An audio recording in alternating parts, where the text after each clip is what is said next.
Kasi, hindi ka muna papasok sa school. No, you don't. Mami, mag-umara siya na pasukan sa school.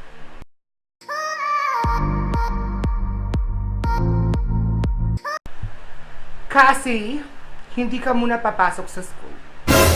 No, you don't. Mami, mag-umara siya na pasukan sa school. Kasi, hindi ka muna papasok sa school. Charot.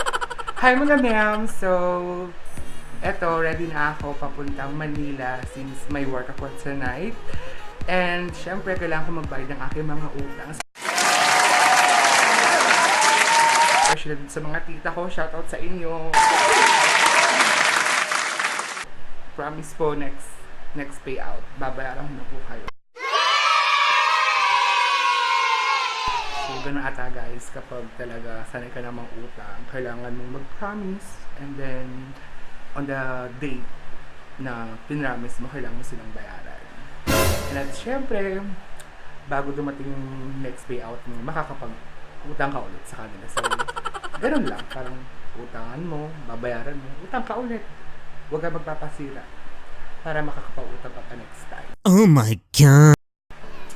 And so, guys, share ko kayong, susubukan kong isama kayo sa daily routine ko from Pampanga going to Manila, and yung routines ko rin sa Manila from my apartment going to work, and going back to the apartment. Tapos, subukan ko rin mag-vlog from my work papunta or pabalik dito sa Pampanga.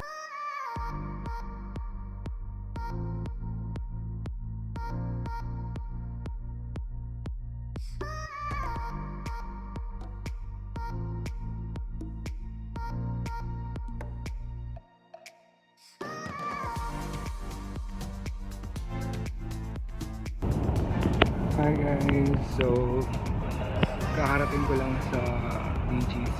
Medyo traffic ako sa Pampanga kasi ng ulan. Hindi ka na akong di makaluwas. Although pinayagan naman ako ng boss ko na mag-work from home, pero since nandun na ako,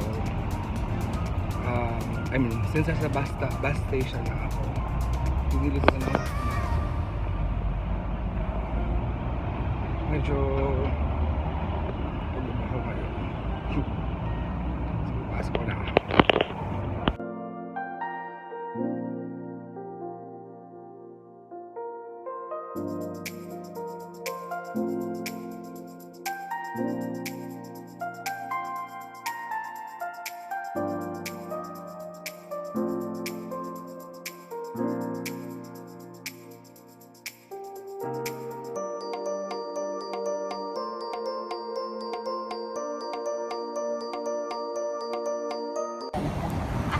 Hi! So, magko-coffee muna kami.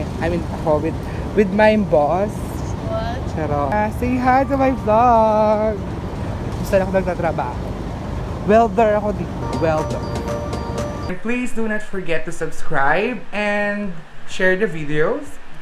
Kung may mga negative comments kayo or positive comments, okay lang. Please comment down below. And syempre, babasahin ko yan. Magko-comment din ako. Wag ako. Hindi ka muna papasok sa school. Charot.